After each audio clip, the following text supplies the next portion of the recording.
Halo semuanya, saya Gina Binti Swadana Tandai dengan NIM 262114138 akan mempresentasikan tentang materi perekonomian Indonesia.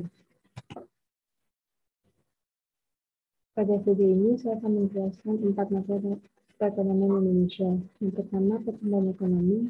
Yang kedua, stabilitas perekonomian. Yang ketiga, ketenaga kerjaan. Dan yang keempat, neraca pembayaran. Dalam materi ini, saya juga mencakup data yang bersumber dari yang sudah tertulis. Yang pertama, pertumbuhan ekonomi. Pertumbuhan ekonomi adalah ukuran kinerja perekonomian makro suatu negara untuk mengetahui tingkat kesejahteraan ekonomi warga negaranya. Pertumbuhan ekonomi suatu negara dapat diukur dengan membandingkan dengan melihat data produk domestik bruto atau PDB. PDB melihat pendapatan negara melalui batas wilayah atau wilayah, yang artinya semua produksi yang terjadi dan dilakukan di wilayah suatu negara, baik warga negara sendiri maupun warga negara asing, tergolong ke dalam perhitungan. Menurut nanti, data PDB bisa digunakan untuk mengukur total nilai tambah, total pendapatan, dan total pengeluaran, atau konsumen dalam perekonomian.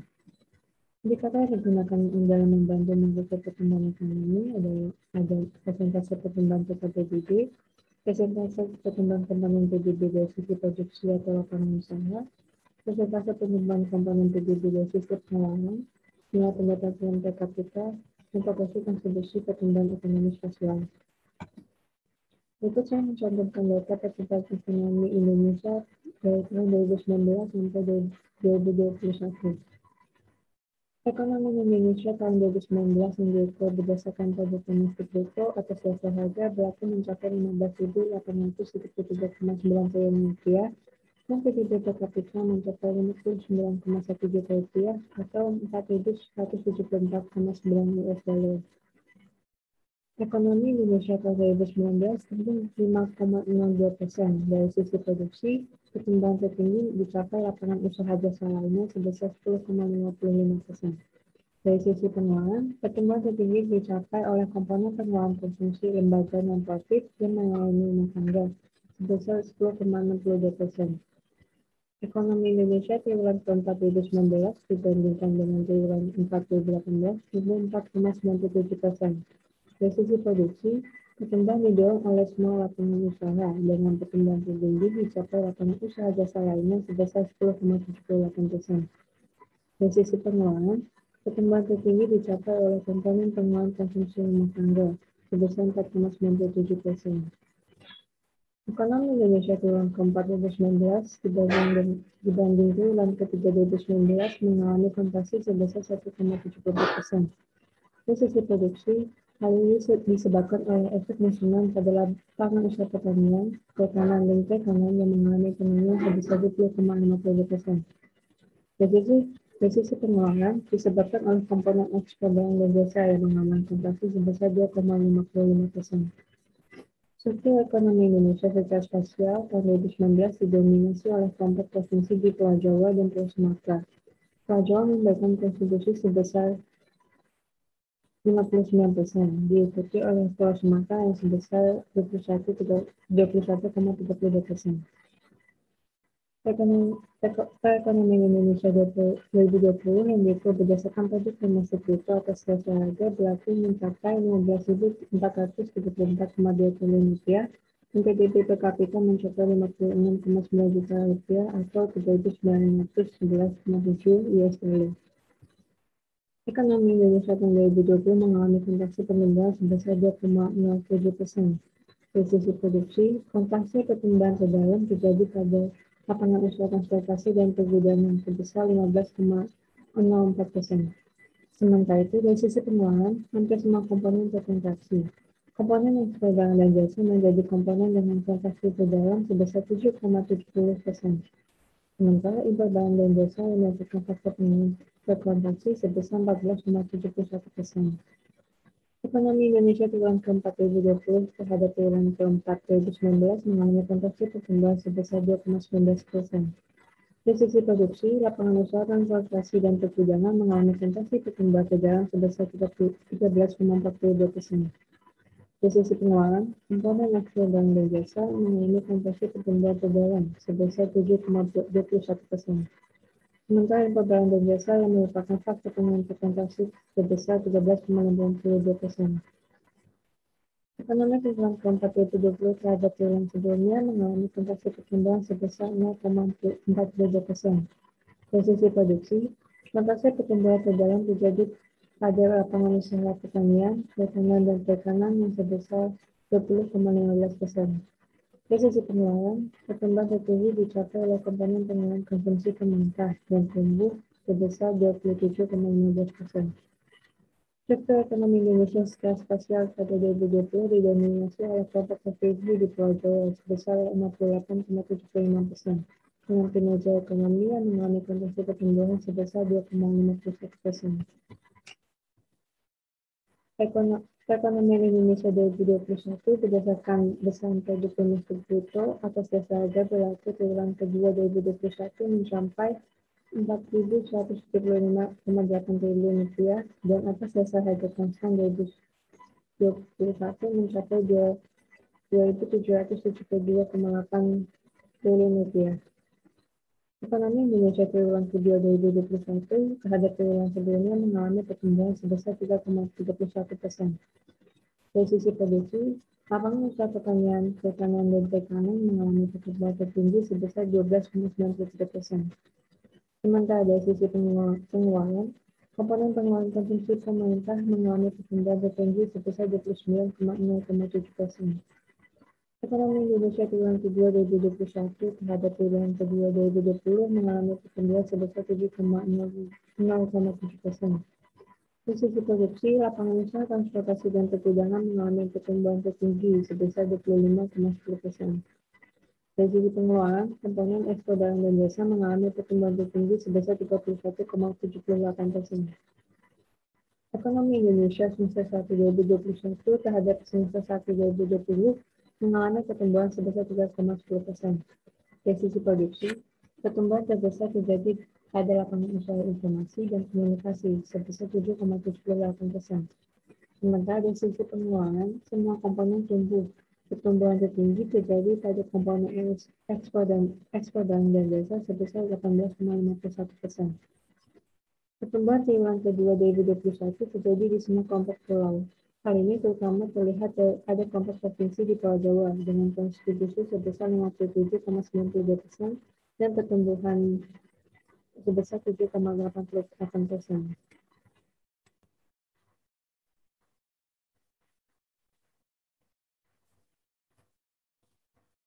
Yang kedua, saya akan menjelaskan tentang stabilitas perekonomian. Stabilitas sistem keuangan adalah suatu kondisi di mana mekanisme ekonomi dalam penetapan harga, alokasi dana, dan pengelolaan risiko berfungsi secara baik dan mendukung pertumbuhan ekonomi. Arti stabilitas sistem keuangan dapat dipahami dengan melakukan penelitian terhadap faktor-faktor yang dapat menyebabkan instabilitas di sektor keuangan. Stabilitas perekonomian memiliki definisi, yaitu kondisi perekonomian domestik makro yang sulit diprediksi. Stabilitas perekonomian didukung oleh Keynes, di mana untuk mencapai stabilitas ekonomi perlu mencapai intervensi pemerintah. Stabilitas perekonomian mengakibatkan konvergensi nasional, di mana negara berkembang cenderung tidak stabil dibandingkan industrial countries. Stabilitas perekonomian bisa diukur menggunakan volatilitas. Volatilitas adalah ukuran dasar untuk risiko keuangan yang merupakan konstituen disengaja dalam fluktuasi harga aset dan dicatat sebagai kisaran perubahan harga di satu periode tertentu dalam sisi perdagangan, bulan, dan lain-lain. Volatilitas bisa diukur dengan hanya satu variabel atau spasial dan beberapa variabel atau komposit. Stabilitas perekonomian didukung dengan adanya kebijakan, yaitu kebijakan moneter, fiskal, dan lain-lain. Kebijakan moneter adalah keputusan yang diambil oleh pemerintah dalam rangka mendukung aktivitas ekonomi melalui berbagai hal yang berkaitan dengan penetapan jumlah peredaran uang di masyarakat. Tujuan utama kebijakan moneter adalah menjaga kestabilan ketersediaan uang suatu negara. Karena persediaan uang negara mempengaruhi berbagai aktivitas ekonomi seperti inflasi, suku bunga bank, dan sebagainya. Oleh sebab itu, penanggung jawab pelaksanaan kebijakan moneter di Indonesia yaitu Bank Indonesia selaku Bank Sentral di Indonesia. Yang kedua, kebijakan fiskal. Kebijakan fiskal adalah kebijakan ekonomi yang dibuat oleh pemerintah dengan mengarahkan perekonomian dengan perubahan pengeluaran dan pendapatan pemerintah. Instrumen utama yang digunakan dalam kebijakan fiskal adalah pengeluaran pemerintah atau belanja negara dan pajak. Dan kebijakan yang lain-lainnya yaitu kebijakan yang bukan kebijakan moneter maupun kebijakan fiskal.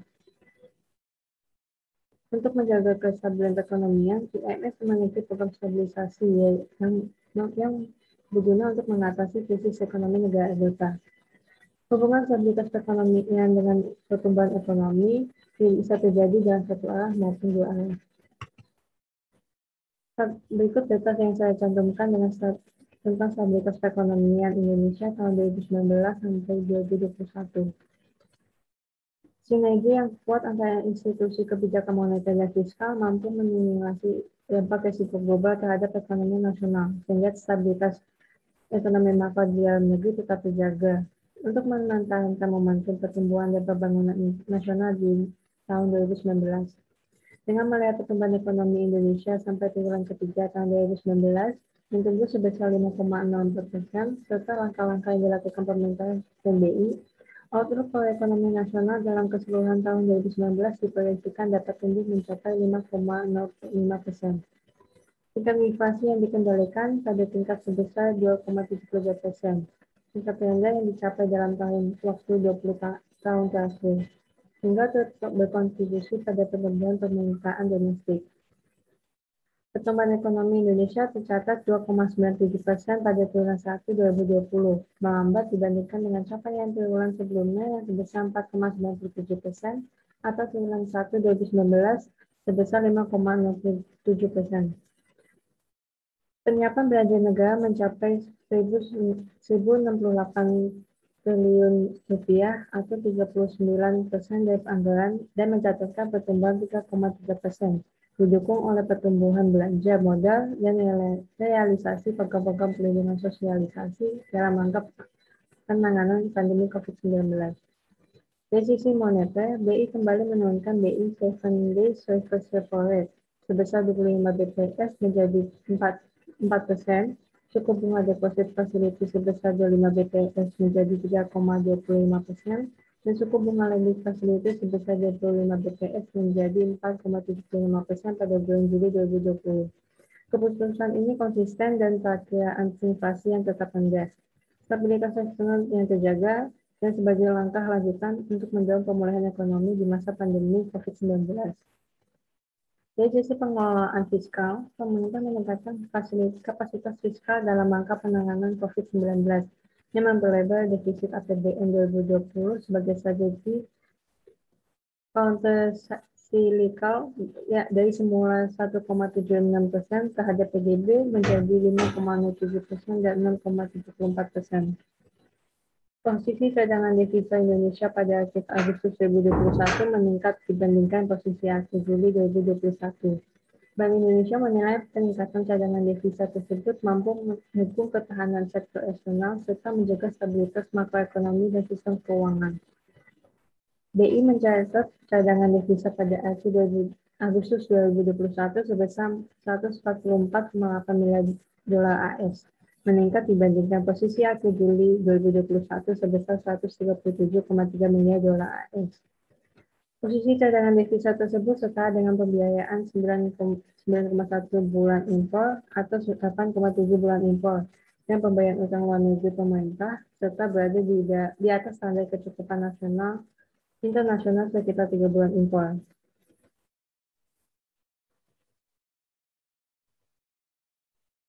Itu saya akan menjelaskan tentang ketenaga kerjaan. Perkembangan ketenaga kerjaan di Indonesia. Yang pertama, ketenaga kerjaan umum. Yaitu ada penduduk usia kerja, yaitu penduduk yang berumur 15 tahun ke atas. Disebut juga angkatan kerja, yaitu penduduk yang memasuki usia kerja yang sedang mencari pekerjaan, yang sudah mendapatkan pekerjaan, maupun yang belum mendapatkan pekerjaan. Dibagi lagi menjadi pekerja dan juga pengangguran terbuka. Yang kedua ada net atau not in employment, education and training. Suatu fenomena di mana populasi tertentu yang tidak aktif di pasar kerja, mereka tidak bekerja dan juga tidak melanjutkan pendidikan dan atau tidak sedang mengikuti pelatihan. Ketiga ada daya saing tenaga kerja. yaitu ada penduduk pekerja yang mengikuti pelatihan dan mendapatkan sertifikat, dan juga pengangguran terbuka yang mengikuti pelatihan dan mendapatkan sertifikat. Yang keempat ada cipta kerja, yaitu di mana menciptakan kondisi lingkungan kerja yang hanya didominasi oleh penduduk muda atau penduduk lansia, penduduk disabilitas, ataupun yang mencari pekerjaan. Yang kelima ada harmoni kerja, yaitu menciptakan lapangan kerja dengan kondisi yang kondusif dan turut terhadap pemimpin. Yang bisa diikuti dengan kepesertaan aktif, program jaminan kesehatan nasional, peraturan perusahaan yang disahkan, maupun upah. Yang terakhir ada rambu kerja, yaitu media komunikasi yang menginformasikan pekerjanya tentang kewaspadaan dalam bekerja, yaitu pelanggaran norma ketenagakerjaan, perusahaan yang terdaftar pada wajib lapor ketenagakerjaan, dan kasus kecelakaan kerja. Berikut data ketenagakerjaan tahun 2019, 2020, dan 2021. Ketenagakerjaan 2019, yaitu tingkat pengangguran terbuka turun menjadi 5,28%, terdapat 5 pengangguran dari 100 orang angkatan kerja di Indonesia. Tingkat partisipasi angkatan kerja mengalami peningkatan sebesar 67,49%. Lapangan pekerjaan juga mengalami peningkatan dan persentase, terutama pada penyediaan akomodasi, makan dan minum, sebesar 0,50%, industri pengolahan sebesar 0,24%, dan perdagangan 0,20%. Terdapat sejumlah 56,02 juta orang atau 44,28% pekerja formal, sedangkan penduduk yang bekerja pada kegiatan informal yang mencakup perusahaan sendiri, berusaha dibantu buruh tidak tetap, pekerjaan bebas, dan pekerjaan tak dibayar sebanyak 70,49 juta orang atau sebesar 55,72%. 8,13 juta orang setengah pengangguran, orang yang bekerja kurang dari 35 jam seminggu dan masih mencari pekerjaan atau masih bersedia menerima pekerjaan, dan 28,41 juta orang bekerja paruh waktu, yaitu orang yang bekerja di bawah jam normal, kurang dari 30 jam seminggu, dan tidak mencari pekerjaan atau tidak bersedia mencari pekerjaan lain. Pada tahun 2020, jumlah angkatan kerja sebanyak 138,22 juta orang, naik 2,36 juta orang. Tingkat partisipasi angkatan kerja juga naik sebesar 0,24% poin. Tingkat pengangguran terbuka Agustus 2020 sebesar 7,07%, meningkat 1,84%. Penduduk yang bekerja sebanyak 128,45 juta orang. Lapangan pekerjaan yang mengalami peningkatan persentase terbesar adalah sektor pertanian, yaitu 2,23%. Sebanyak 77,68 juta orang atau 60,47% bekerja pada kegiatan informal. Persentase pekerja setengah pengangguran dan persentase pekerja paruh waktu naik masing-masing sebesar 3,77% dan 3,42%. 29,12 juta orang atau 14,28% penduduk usia kerja terdampak COVID-19 terdiri dari pengangguran karena COVID-19 sebesar 2,56 juta orang, bukan angkatan kerja karena COVID-19 sebesar 0,76 juta orang, sementara tidak bekerja karena COVID-19 sebesar 1,77 juta orang, dan penduduk bekerja yang mengalami pengurangan jam kerja karena COVID sebesar 24,03 juta orang. Pada tahun 2021, jumlah angkatan kerja pada Februari 2021 sebanyak 139,81 juta orang. Tingkat partisipasi angkatan kerja juga naik sebesar 0,31% poin. Tingkat pengangguran terbuka Februari 2021 sebesar 6,26%. Penduduk yang bekerja sebanyak 131,06 juta orang. Lapangan pekerjaan yang mengalami peningkatan persentase terbesar adalah sektor penyediaan akomodasi dan makan minum sebesar 0,34%. Sementara sektor yang mengalami penurunan terbesar adalah sektor transportasi dan pergudangan sebesar 0,30% poin. Sebanyak 78,114 juta orang atau 59,62% bekerja pada kegiatan informal. Persentase setengah pengangguran turun sebesar 1,48% poin, sementara persentase pekerja paruh waktu naik sebesar 1,1 13% poin. Terdapat 19,10 juta orang yang terdiri dari 9,30% penduduk usia kerja yang terdampak COVID, terdiri dari pengangguran karena COVID-19 1,62 juta orang, angkatan kerja karena COVID-19 0,65 juta orang, sementara tidak bekerja karena COVID-19 1,11 juta orang, dan penduduk bekerja yang mengalami pengurangan jam kerja karena COVID sebesar 15,72 juta orang.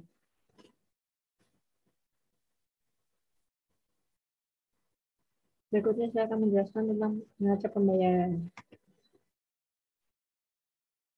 Neraca pembayaran adalah catatan sistematis tentang transaksi internasional antara penduduk negara itu dengan penduduk negara lain dalam jangka waktu tertentu.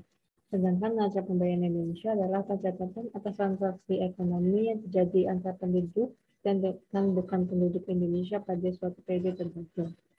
Neraca pembayaran memiliki perkembangan karakteristik di Indonesia, yaitu pada saat sebelum krisis ekonomi, pada saat krisis ekonomi sampai tahun 2001, dan juga pada perkembangannya, yaitu sampai saat ini. Neraca pembayaran memiliki faktor yang mempengaruhi neraca transaksi berjalan, yaitu ada neraca transaksi berjalan, kurs, pengeluaran pemerintah, dan pertumbuhan ekonomi dunia. Neraca pembayaran memiliki kebijakan untuk menghadapi tekanan neraca pembayaran, yaitu ada dua. Yang pertama defisit transaksi berjalan, dan kedua adalah defisit transaksi modal. Defisit transaksi berjalan bisa dilakukan dengan depresiasi mata uang, yaitu perubahan kurs tukar, dan proteksionisme, yaitu pembebanan atas tarif kota. Sedangkan pada defisit transaksi modal bisa dilakukan dengan cara membatasi kepemilikan luar negeri atas aset-aset domestik, yaitu pembebanan arus masuk modal luar negeri, dan juga yang kedua menaikkan tingkat tabungan dengan mengurangi tingkat konsumsi, dan terakhir defisit transaksi berjalan dengan pengangguran. Neraca pembayaran memiliki beberapa komponen, yaitu ada transaksi berjalan, transaksi modal dan keuangan, dan perubahan cadangan devisa, serta seleksi perhitungannya. Transaksi berjalan dibagi menjadi tiga, yaitu ada perdagangan barang, jasa, dan penghasilan. Transaksi modal dan keuangan dibagi menjadi dua, yang pertama adalah transaksi modal, yang kedua adalah transaksi keuangan. Yang dibagi lagi menjadi tiga, yaitu dengan cara penanaman modal langsung, investasi surat berharga, dan investasi lainnya. Berikut saya cantumkan data neraca pembayaran Indonesia pada tahun 2019, 2020, dan 2021. Neraca pembayaran Indonesia pada tahun 2019.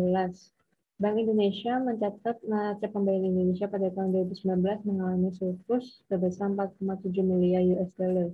Bila dibandingkan dengan tahun sebelumnya mencatat defisit sebesar 7,1 miliar US dollar. Defisit neraca transaksi berjalan atau current account deficit di sepanjang tahun lalu tercatat sebesar 30,4 miliar US dollar atau 2,72% dari PDB. Ini membaik dari defisit pada tahun sebelumnya yang mencapai 31,06 miliar US dollar atau setara dengan 2,98% dari PDB. Kinerja MPI juga membaik juga ditopang oleh surplus transaksi modal dan finansial yang meningkat signifikan dari tahun 2018 yang sebesar 25,2 miliar US dollar menjadi 36,3 miliar US dollar di sepanjang tahun lalu. Neraca pembayaran Indonesia tahun 2020. NPI pada triwulan keempat 2020 defisit rendah sebesar 0,2 miliar US dollar, ditopang dengan surplus transaksi berjalan yang berlanjut di tengah transaksi modal dan finansial yang defisit rendah. Dengan perkembangan tersebut, MPI secara keseluruhan tahun 2020 surplus 2,6 miliar dolar AS. Pada triwulan keempat 2020, transaksi berjalan kembali surplus sebesar 0,8 miliar dolar AS atau 0,3% dari PDB. Surplus transaksi berjalan tersebut ditopang oleh surplus neraca barang akibat peningkatan ekspor yang didorong oleh perbaikan permintaan dunia dan harga komoditas di tengah peningkatan impor yang terbatas. Surplus investasi langsung mencapai 4,2 miliar US dollar, meningkat dari triwulan sebelumnya, terutama dalam bentuk instrumen modal ekuitas. Selain itu, investasi portofolio net inflow sebesar 2,2 miliar US dollar. Surplus MTI tahun 2020 sebesar 2,6 miliar US dollar. Perkembangan tersebut didorong oleh penurunan defisit transaksi berjalan serta surplus transaksi modal dan finansial. Berdasarkan Badan Pusat Statistik, surplus neraca perdagangan Indonesia September 2021 mencapai 4,37 miliar US dollar. Dengan perkembangan tersebut, neraca perdagangan Indonesia terus mencatat nilai positif sejak Mei 2020. Bank Indonesia memandang surplus neraca perdagangan tersebut berkontribusi positif dalam menjaga ketahanan eksternal perekonomian Indonesia. Ke depan, Bank Indonesia terus memperkuat sinergi kebijakan dengan pemerintah dan otoritas terkait untuk mendukung pemulihan ekonomi. September 2021, surplus neraca perdagangan non-migas sebesar 5,30 miliar US dollar dan ekspor non-migas pada September 2021 tetap kuat, yakni sebesar 19,67 miliar US dollar. Sekian dari presentasi saya, terima kasih.